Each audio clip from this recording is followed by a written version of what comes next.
In this video, we will give you some practical tips and tricks that have been shared by families with children who use home blended food for tube feeding. We'll also give you some troubleshooting advice to help you along the way. First, let's talk about some tips to help you save money. Buy food in bulk. This works well for pantry items that have a longer shelf life, like rice, pasta, beans, and lentils. Try frozen and canned vegetables, fruit, beans, lentils, fish, and meat. These foods are preserved at their freshest stage. Use refillable jars and reusable food pouches for prepared home blended food. Here are some tips to help you save time.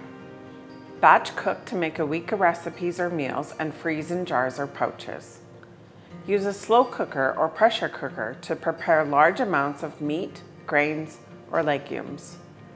Freeze prepared ingredients or leftovers from other meals in ice cube trays or muffin tins.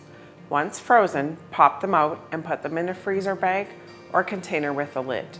This makes for quick and easy additions to home blended foods. If you are cooking with beans, peas, and lentils, it is important to soak or rinse them. Cook them thoroughly and blend them well. This will rinse off and break down the compound that causes gas and bloating with these foods.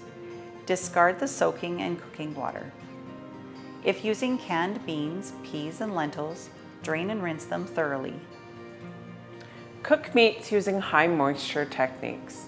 This means cooking with liquids such as braising, steaming, poaching, stewing, and boiling to help break down the food and make it easier to blend. Avoid tough meats such as jerky, bacon, and sausage casings, as these do not blend well. Always follow the recommended internal cooking temperatures for meat to ensure food safety. When cooking vegetables and fruits, use the water from cooking vegetables in your home blended foods for more flavor, nutrition, and as an added source of liquid in the blend. Use a coffee grinder to grind nuts and seeds. A grinder can also be used to crush vitamins and minerals. Keep the skin on fruits for added fiber. Soak dried fruit like prunes, cranberries, and dates in juice or water before blending. Ensure the skins are fully blended. Grind whole uncooked grains in a food processor or a dry blender. Then cook on a stovetop and cool before adding to the blend. For safety reasons, it is important to cook grains such as oats, millet, barley, teff, or spelt before adding them to your blend. Here, these large flake oats have been ground to a fine powder in a dry blender, so that the cooked oatmeal will be a smooth consistency and pass through the feeding tube. Combine the ground oats with water and salt in a small pot. Put it on the stovetop over high heat. Bring the oatmeal to a boil, whisking constantly. Once it is boiling, adjust the heat down to keep the oatmeal simmering. Keep whisking and cook for about 14 minutes until the oatmeal thickens. When it is cooked, remove it from the heat and turn off the stove. Cool the cooked oatmeal before adding it to your blend. If you don't have a high-powered blender, you can check with blender companies for refurbished models that are a lower price or for a medical needs discount. If you're using a less powerful blender, avoid fruits with seeds like berries. Avoid stringy or very fibrous foods like celery, kale stems, and corn. If your blended food is too thick, add fluid. If your child needs extra calories, you may choose milk or fortified plant-based beverages, fruit juices, oil or melted butter, or commercial tube feed formulas. If your child does not need extra calories, add cooking water, broth, or stock, or use plain water. Discuss the fluid base with your dietitian for what may work best for your child. Warming the food to room temperature may help to thin the blend. Thawed blends can be thinner from water that comes out of the food when it freezes. If your blend is too thin, add foods to help thicken the blend, such as starchy vegetables like cooked potatoes and yams, and grain foods like infant rice cereal, cooked ground oatmeal, or pasta. If your child's G-tube is clogged, check that the feeding tube is not clamped or bent over. Draw 25 milliliters of warm water into a large syringe.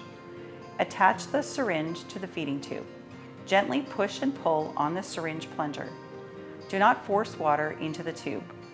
When the tube is unblocked, flush your child's tube with water.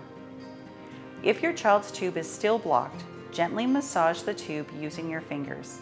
This might help to break up the plug.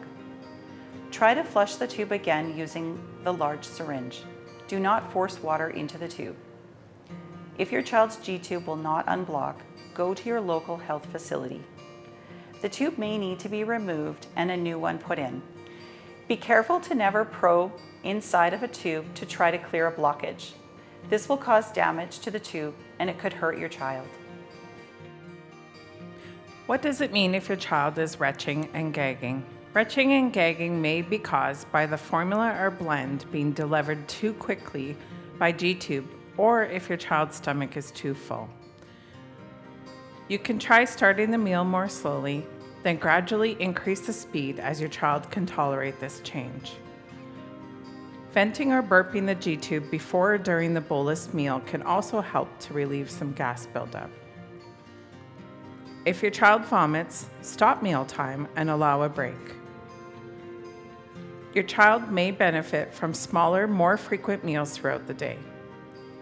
If your child gags and vomits at a certain time, make that meal smaller. Divide the missed amount of blended food and add to the next 2 to 3 meals. Discuss changing the mealtime schedule with your dietitian. Your child is constipated when their poop is hard or painful to pass. Constipation may be caused by not getting enough fluids, not enough fiber-rich foods like vegetables, fruits, and whole grains in the home blended foods, and low activity levels. It could be a side effect of a medication your child is on or from slow movement of your child's intestines, which is known as gut motility. Here are some ways to help manage constipation. Add more fluids through the feeding tube, include more fiber-rich foods in the home blended foods, engage in more activities and movement with your child to encourage them to move their body. Talk to your dietitian before changing the amount of fluid or fiber in your home blended food to be sure it is right for your child. Thanks for joining us. We hope this series helps you and your family on your home blended food journey.